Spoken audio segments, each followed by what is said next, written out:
Most people remember Don Knotts as the bug-eyed, jittery, yet lovable Deputy Barney Fife on The Andy Griffith Show, a role that made America laugh and made him a household name. On screen, he came off as a man full of confidence, wit, and charm. But when the lights dimmed and the cameras stopped rolling, Don's reality looked very different. Behind the laughter was a man haunted by pain, anxiety, and lifelong insecurities, battles that no script could write and no audience could see. Through it all, there was one constant by his side: his third wife, Frances Yarbors.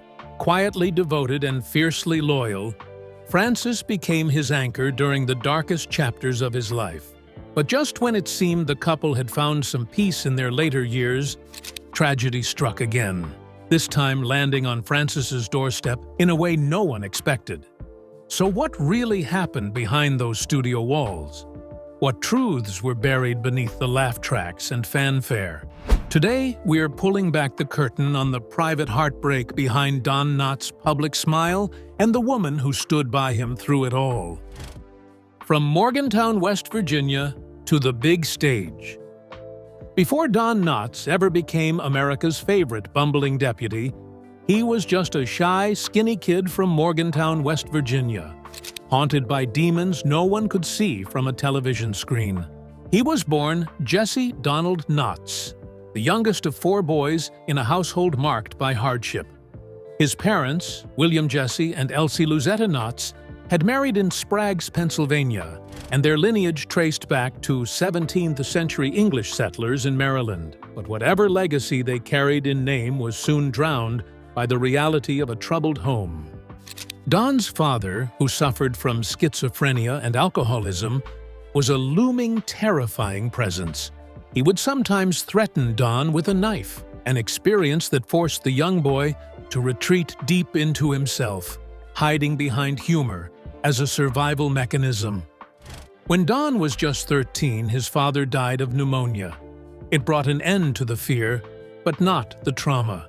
With her husband gone, Elsie Knotts raised Don and his brothers alone, managing a boarding house to make ends meet. One of Don's brothers, William, had died in 1941 at age 31, and Elsie herself passed away in 1969. Both were laid to rest in the family plot at Beverly Hills Memorial Park in Morgantown. Despite the pain of his childhood, Don pushed forward. He graduated from Morgantown High School and then enlisted in the U.S. Army during World War II. After the war, he returned home and earned a bachelor's degree in education with a minor in speech from West Virginia University, where he joined the Phi Sigma Kappa fraternity. He may have looked like an unlikely star, but there was something unmistakable in his ability to draw people in, especially when he made them laugh. Before college, Don had already begun dabbling in comedy and ventriloquism, performing at local churches and schools with his dummy Danny. A creation he later admitted to despising.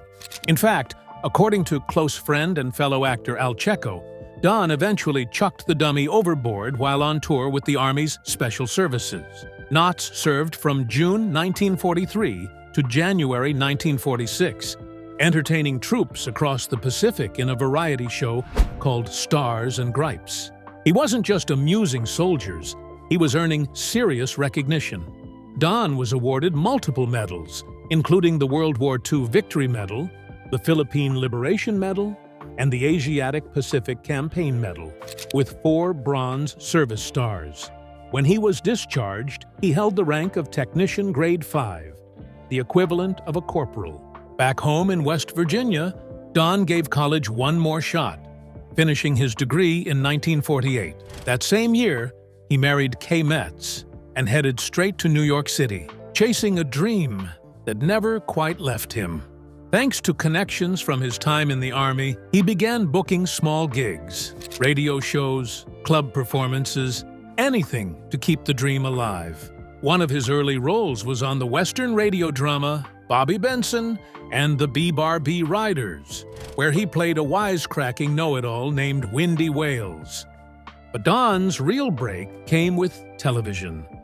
Between 1953 and 1955, he starred on the daytime soap Search for Tomorrow, followed by a standout role in Steve Allen's variety show. In Allen's mock man-on-the-street segments, Don perfected the persona that would become his signature, the anxious, twitchy, yet endearing nervous man. Audiences couldn't get enough. It was also around this time that fate paired him with another rising star, Andy Griffith. From 1955 to 1957, the two shared the stage in the Broadway production No Time for Sergeants. Don took on dual roles, including a bumbling corporal named Manual Dexterity, a character that previewed his future on-screen charm. In 1958, the play was adapted into a film, and Don once again shared the screen with Griffith, reprising his neurotic military man role. From there, a comedic legend was born. But before the laughs and fame, there was pain. There was trauma. There was a young man who escaped a turbulent home by learning how to make people laugh. And behind every twitch, every wide-eyed stare, and every nervous squeal that would later define his characters, there lived the memory of a boy who survived far more than Hollywood ever knew. The Andy Griffith Show. In 1960, television history shifted forever when Andy Griffith was handed the reins to his own sitcom, The Andy Griffith Show, and alongside him came Don Knotts, stepping into the role that would define not just his career, but an entire generation of comedy, Deputy Barney Fife. Initially written as Andy Taylor's cousin, the wiry, jittery deputy of Mayberry was meant to play second fiddle, a foil to Griffith's comedic lead. But something unexpected happened. From the moment Don started flapping his arms in panic and fumbling that shiny bullet in his shirt pocket, it became clear. Barney Fife was pure gold. Originally, Griffith was supposed to be the funny man, just like in No Time for Sergeants. But by the second episode, he realized the comedy belonged to Knotts. The show flipped its formula, and it worked like magic. Griffith, always generous and intuitive, later recalled how quickly he recognized the shift. By the second episode, I knew that Don should be funny, and I should play straight. That decision changed the rhythm of the show and catapulted Don Knotts to television legend status. Barney Fife wasn't just comic relief. He was unforgettable, self-important, dramatic, and almost always wrong. He was the man who dreamed of heroics but kept accidentally firing his gun into the courthouse ceiling. His single bullet, gleaming and unused, lived safely in his shirt pocket because Andy didn't trust him to load the gun. Yet, viewers loved him for it. He was absurd and lovable, insecure but endearing. The Museum of Broadcast Communication summed it up perfectly. While Barney was forever frustrated that Mayberry was too small for his delusions of grandeur, audiences knew deep down he couldn't have survived anywhere else. It was this brilliant tension between comedy and vulnerability that earned Knotts 5 Emmy Awards for Best Supporting Actor during the show's run. But behind the scenes, Don Knotts was facing a turning point.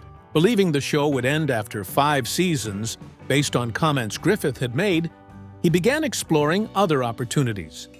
Universal Studios offered him a 5-film deal, and he took it. In his autobiography, Don admitted he hadn't signed the contract yet when Griffith decided to continue the series, but he had already made up his mind. The moment felt too big to pass up. He left The Andy Griffith Show in 1965, and the show explained his absence by writing that Barney had finally hit the big time, joining the police force in Raleigh, North Carolina.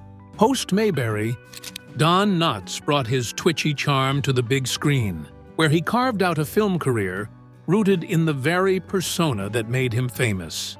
He appeared briefly in the 1963 slapstick epic, It's a Mad, Mad, Mad, Mad World, but his real film breakthrough came with The Incredible Mr. Limpet in 1964, a blend of live action and animation that turned Don into a fish who dreamed of joining the Navy. It was odd.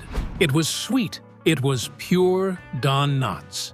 His 5-film contract with Universal launched a string of offbeat, lovable comedies that became family favorites. The Ghost and Mr. Chicken, 1966, kicked things off with a tale about a nervous typesetter investigating a haunted house.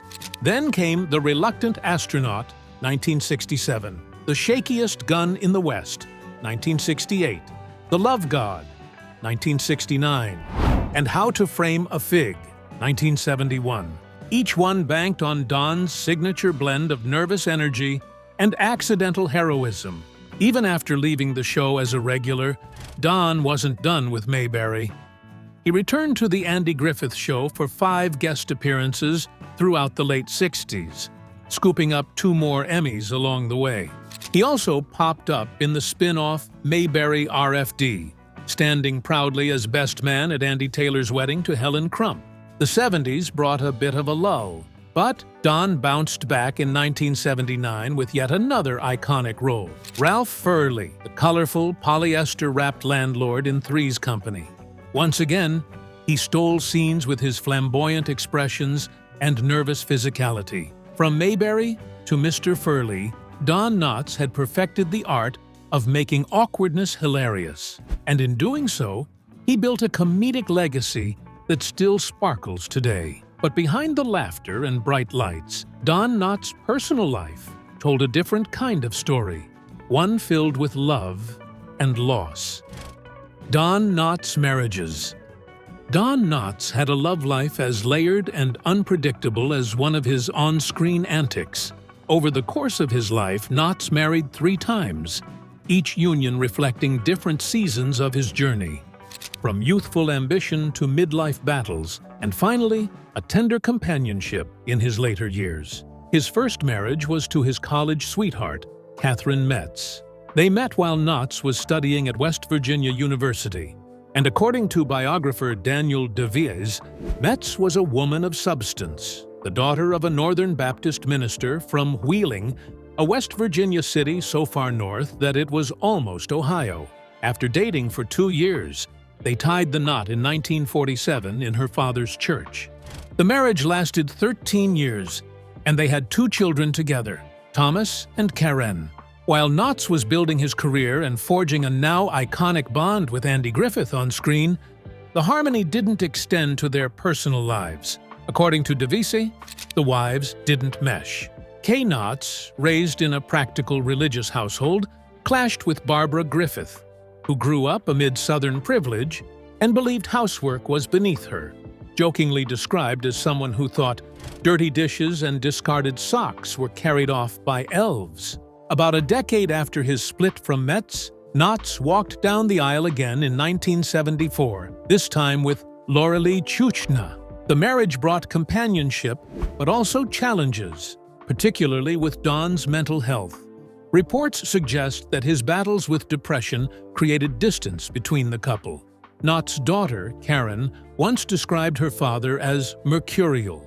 Speaking to Closer Weekly, she shared that he experienced many emotional swings and battled dark periods. Karen said she did her best to help him through those spirals of looping thoughts that often led him down a mental rabbit hole. Chuchna later revealed that it wasn't just the depression that strained the relationship, it was also his failing eyesight. When Don was diagnosed with macular degeneration, it triggered a kind of panic in him. She told biographer DeVise that as his vision declined, he seemed to leap into a bucket list mindset, chasing unfinished dreams and spontaneity, which gradually drove a wedge between them. They eventually divorced in 1983. Nearly 20 years later, in 2002, Don Knotts married for the 3rd and final time. His bride was Frances Yarbors, an actress who had once shared the screen with him in the 80s sitcom What a Country. Their paths crossed in 1987, when Frances was hired primarily to help Don learn his lines. At the time, she was in her 20s and full of ambition, pursuing a career in improvisational comedy. Knotts, entering his 60s, was charmed by her youthful energy. But it wasn't a typical May-December romance.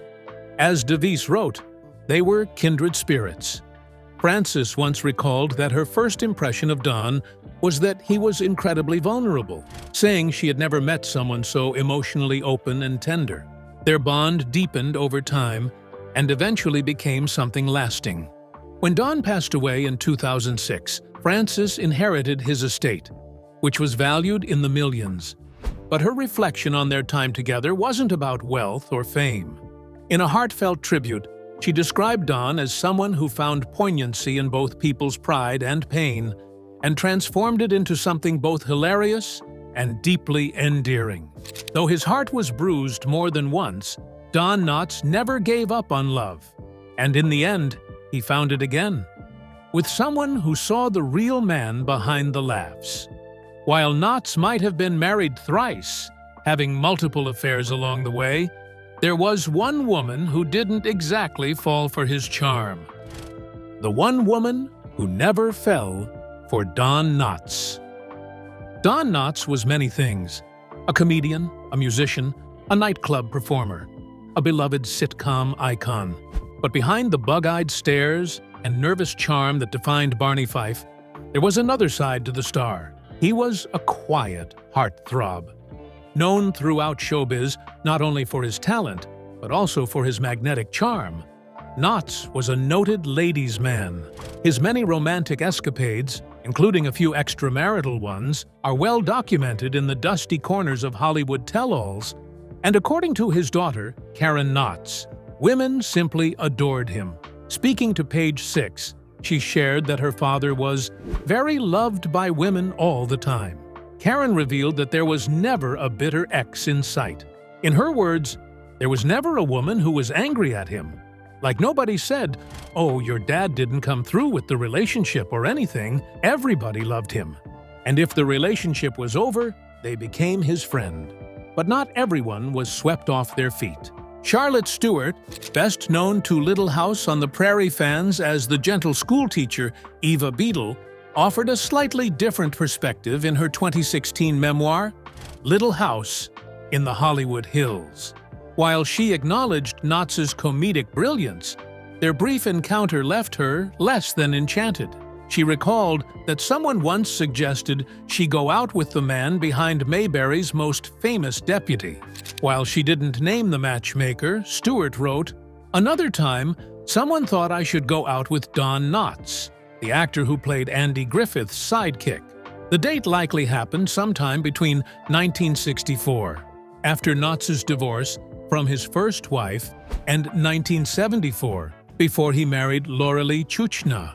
For their evening together, Knotts took her to dinner at the Beverly Wilshire Hotel, a grand old Hollywood spot. But that was exactly the problem." Stewart wrote that while Don was a terrific performer, the venue felt far too traditional for her taste.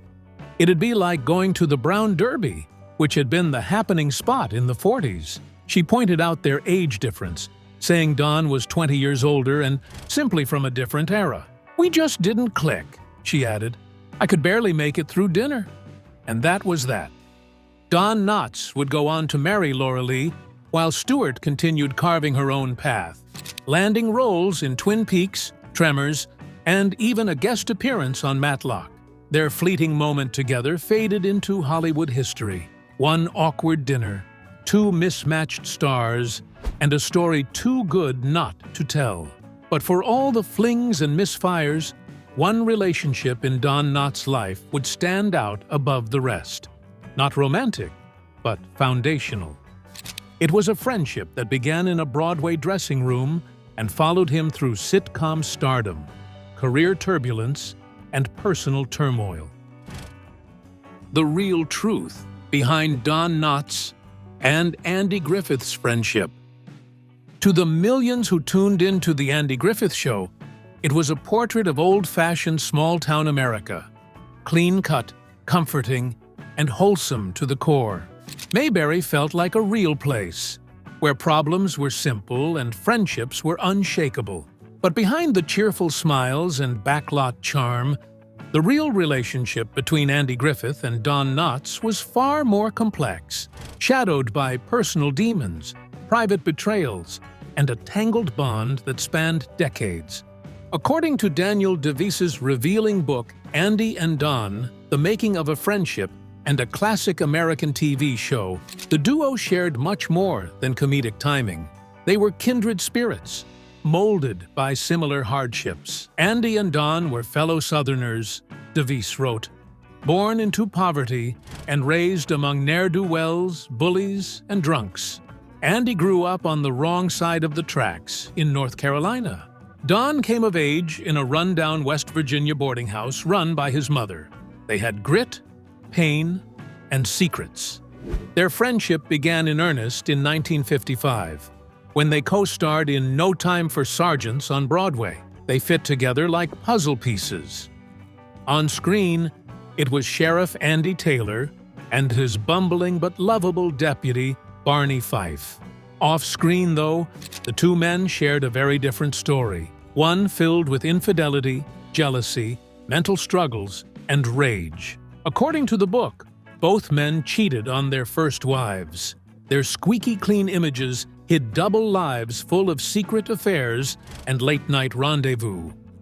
Andy Griffith's long-running affair with co-star Annetta Corsaut, who played Helen Crump, began in 1963, almost immediately after she joined the show. Annetta wasn't just his on-screen love interest, she became his real-life mistress.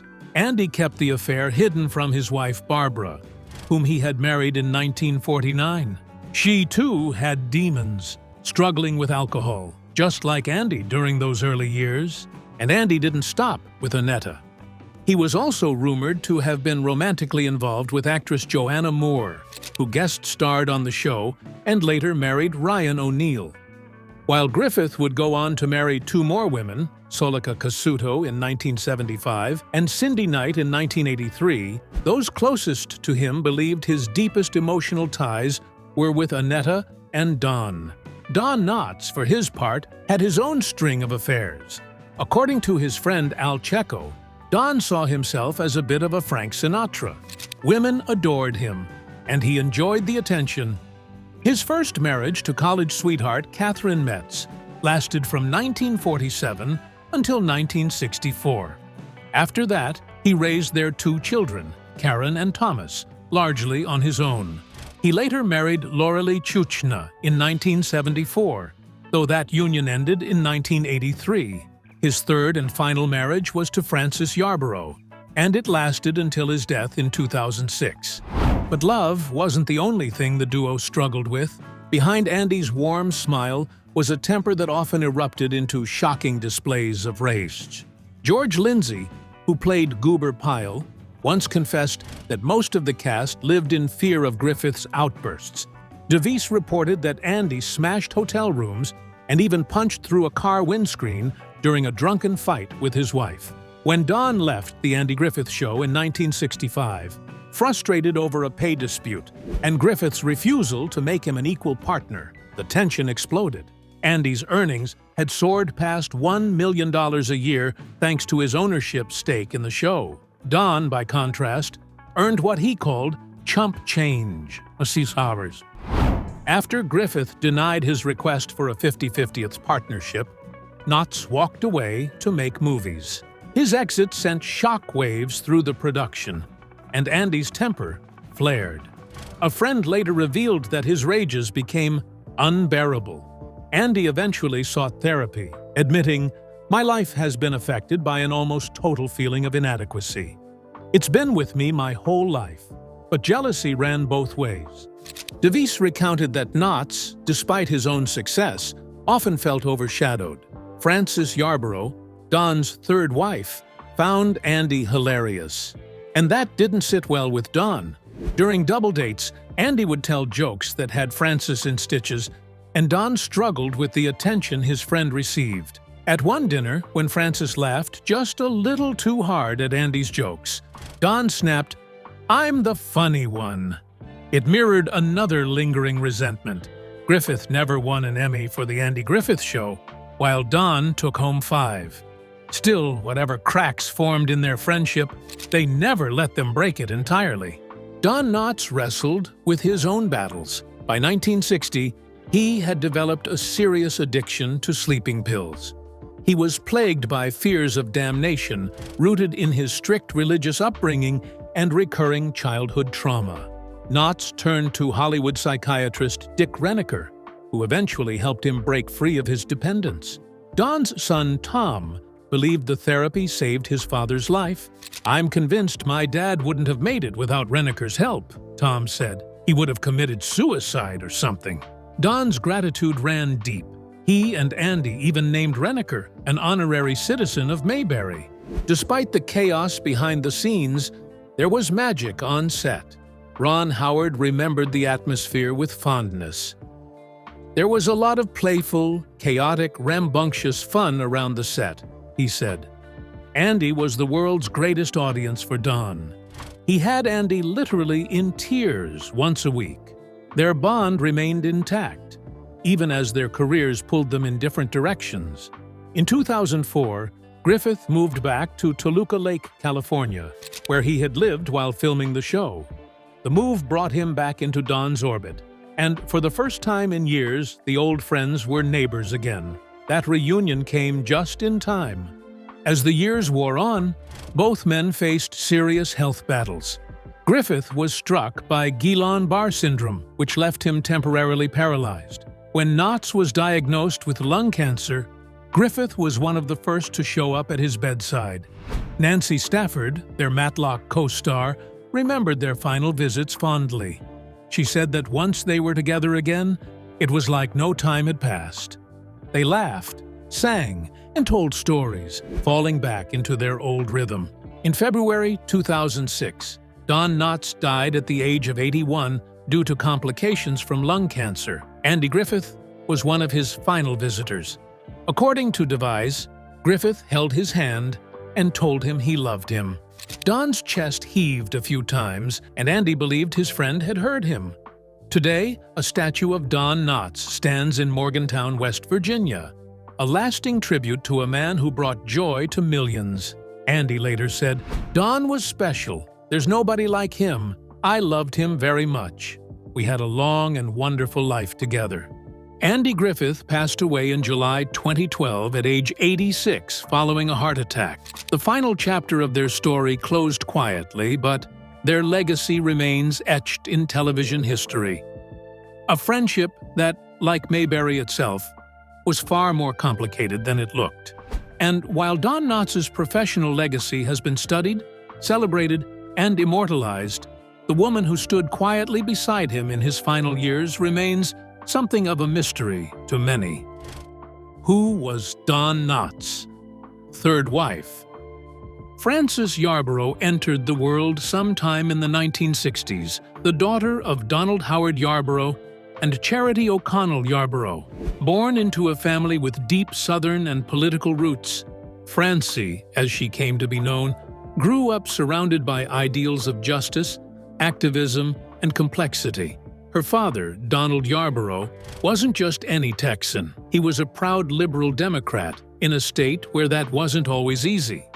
A Marine Corps officer turned civil rights lawyer, he ran for governor of Texas in 1962 and supported John F. Kennedy, standing firmly on the side of progress during a volatile time in American history. Donald had served as a company commander in China during the closing months of World War II. Later, as a lawyer, he fought fiercely for the rights of Mexican immigrants and Black Americans, earning both praise and enemies. He was born on December 15, 1925, in New Orleans and later relocated with his family to Houston when he was 12. His own childhood wasn't without struggle. His father had once been the president of a bank that collapsed during the Great Depression. Donald died in September 2009 after battling Parkinson's disease. Frances Yarborough grew up in the shadow of this larger-than-life father. She wasn't an only child. Her known sister, Sophia, is joined by a string of half-siblings from Donald's previous relationships: Inez Vanderberg of Austin, Texas, Leverett Yarborough of Bend, Oregon, Danny Yarborough of Los Angeles, Donald Arthur Yarborough, and Molly O'Connell Yarborough. Through her sister Sophia, Francie became the sister-in-law of journalist Daniel Devise, who would later write the definitive biography of her husband. While Frances's professional life remains largely private, her one film credit on IMDb is a role in the 1976 crime drama The Electric Chair. In one of Don Knotts' stage plays, she played a quirky third wife, a free-spirited 1960s hippie chasing her dream of becoming an actress. But it wasn't until the late 1980s that her life took a significant turn. Francie was working as a production assistant on the short-lived sitcom What a Country when her path crossed with Don Knotts. The show had just wrapped, and Don, then in his early 60s, was still sharp, funny, and wildly charming. Francie was in her 20s. Despite the 30-year age gap, something clicked. In Andy E. and Don, The Making of a Friendship and a classic American TV show, she described their first meeting as something out of a movie. She recalled that they had an instant relationship, explaining that both of them were living chaotic lives at the time and found peace in each other's company. He was fascinated by her stories, especially about her eccentric family. She felt he was vulnerable in a way she had never encountered before. Frances described her first impression of Don as seeing someone very helpless. That vulnerability pulled her in. Before long, they were spending time at La Scala in Beverly Hills, laughing over pasta and stories. Within months, she moved into his Century City condo. They became inseparable. When they married in 2002, it was less about fanfare and more about companionship. Don, who had already been married twice before to Catherine Metz and Lauralee Chuchna, seemed to have found someone who understood him in ways others hadn't. Their bond was quiet, tender, and built on shared oddities and humor. But behind the scenes, things weren't easy. Before meeting Francie, Don had been spiraling. He drank too much, smoked heavily, and depended on sleeping pills. He'd become a nocturnal recluse, thin, anxious, and fragile. But something changed when Francie walked into his life. She remembered a moment when Don, while puffing on a cigarette, heard a sharp whistle in the distance. Without a word, he dropped the cigarette and never picked one up again. Frances stood by Don during the most difficult chapter of his life. He had been diagnosed with cancer and was also battling macular degeneration, a disease slowly robbing him of his vision. In addition to those physical ailments, he lived with severe hypochondria, but he didn't want anyone to know. Not his fans, not his children, and not even Andy Griffith, his closest friend. Frances honored that wish. Don believed that revealing his condition would end his ability to work. He didn't want sympathy or pity. So together, they kept it private. Not even Don's children, Karen and Tom, were told their father was dying. In those final months, Frances carried the emotional weight alone. She knew the end was coming, but she followed his instructions down to the letter. In his will, Don made it clear: no machines, no artificial life. So when his body finally failed, doctors removed the equipment. On February 24, 2006, at 11 p.m., Don Knotts passed away peacefully. Frances, Karen, and Tom were by his side, holding him close. The cause was complications from pneumonia tied to his lung cancer. He was buried at Westwood Memorial Park, in the company of legends like Marilyn Monroe, Dean Martin, and Truman Capote. A plaque marked the spot, lovingly written by his widow. Frances described her husband as someone who saw poignancy in people's pride and pain and turned it into laughter and heart. Don's final performance was as Mayor Turkey Lurkey in Disney's 2005 animated film Chicken Little. Even at the end, he hadn't lost his touch for comedy. After his death, Frances quietly faded from the spotlight. There are no public records of her pursuing acting or appearing in interviews. She avoided social media. Whatever she's doing today remains a mystery, and perhaps that's exactly how she wanted it. She had been his confidant, his protector, and his last great love. She didn't need a spotlight to prove it. For a few fleeting years, Frances Yarborough gave Don Knotts peace, laughter, and the kind of quiet companionship he had long craved. In return, he gave her his heart and trusted her with his final breath. So what's your favorite Don Knotts movie? Let us know in the comments. And don't forget to like, share, and subscribe. Click on the next video. You won't want to miss it.